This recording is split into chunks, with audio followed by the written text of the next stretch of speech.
नमस्कार, मैं हूं आपके साथ मयंक। तो देखिए, बिहार में जबरदस्त सियासी घमासान मचा हुआ है और महागठबंधन में तो ऐसी स्थिति है कि कई सीटों पर कांग्रेस और आरजेडी आमने सामने है। 5 सीटें बताई जा रही हैं जिसमें आरजेडी और कांग्रेस की सीधी भिड़ंत होने वाली है। महागठबंधन की जो फ्रेंडली फाइट थी अब वो असली फाइट में बदल गई है। 5 सीटों पर आरजेडी और कांग्रेस की सीधा भिड़ंत होगी। ये सीटें हैं वैशाली, लालगंज, नरकटियागंज, यहां सीट टक्कर होगी और सुल्तानगंज, कहलगांव में फ्रेंडली फाइट होगी।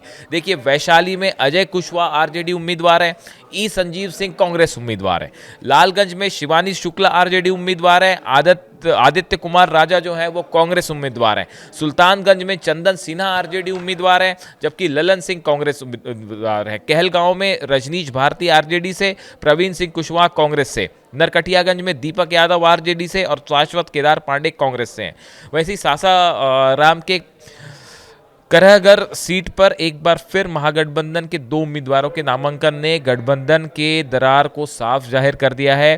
करहगर से एक तरफ जहां विधायक और कांग्रेस उम्मीदवार संतोष मिश्रा ने नामांकन दाखिल किया है, तो वहीं दूसरी तरफ सीपीआई के उम्मीदवार महेंद्र गुप्ता ने भी नामांकन कर दिया है। यानी आप देखिए, जो महागठबंधन में नाम वापस लेने की कल आखिरी तारीख थी, लेकिन पहले दौर के लिए, लेकिन इसके बीच अब ऐसी स्थिति बन गई है कि 5 सीटें ऐसी हैं जहां पे कांग्रेस वर्सेस आरजेडी हो गया है और बताया जा रहा है कि ये सीटों को लेकर जो एक फ्रेंडली फाइट बताई जा रही थी, अब ये फ्रेंडली फाइट ने एग्रेसिव रूप ले लिया है और आपस में ही भिड़े दिख रहे हैं महागठबंधन के 2 बड़े दल कांग्रेस और आरजेडी।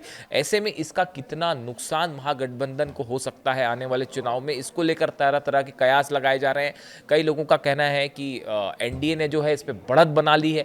शुरुआती जिस तरह से पहले दौर का चुनाव है, जिस तरह से टिकट का बंटवारा हुआ, चाहे लाख नाराजगी हो, लेकिन सबको मनाने में जो है एनडीए कामयाब रहा। चाहे चिराग पासवान हो, उपेंद्र कुशवाहा हो, सबके साथ जो है वो तालमेल बैठा लिया गया अंततः।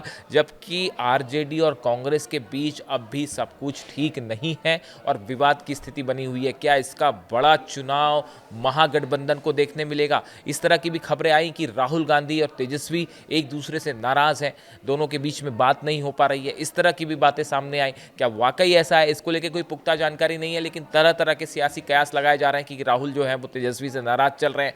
हकीकत क्या है ये कुछ दिनों में सामने आएगी जैसे जैसे चुनाव आगे बढ़ेगा, लेकिन फिलहाल ऐसा लगता है कि महागठबंधन के बीच सब कुछ ठीक नहीं है। अब जिस तरीके से महागठबंधन धराशायी हो रहा है, ध्वस्त हो रहा है, वो भी कहीं ना कहीं कई ऐसी सीटें जो संभवतः हम लोग अपने खाते में नहीं गिन रहे थे, वहां पे भी हम लोग को वॉक ओवर देने का कार्य करेगा। हकीकत में जो गठबंधन अपने घटक दलों को नहीं संभाल सकता, जो 5-6 दलों को एक साथ नहीं रख सकता, वो बिहार और बिहारियों को एक साथ कैसे रख सकता है? यहाँ सभी कार्यकर्ताओं गठबंधन का जो है समर्थन है। हम सबके प्रति आभार प्रकट करते हुए धन्यवाद देते हैं कि ये कम समय में हमें कार्यकर्ताओं ने जितना उत्साह भरा है, हम आने वाला समय में एनडीए को बाहर करें। पूरी तरह बिहार में महागठबंधन सीटों को शेयरिंग में फेल कर गई जाकर के, एनडीए आगे बढ़ गई जाकर के। हमारा एनडीए का सारा बेहतर कोऑर्डिनेशन रहा जाकर के, सभी नेताओं को विश्वास में लेकर के और प्रत्याशियों की घोषणा की गई जाकर के।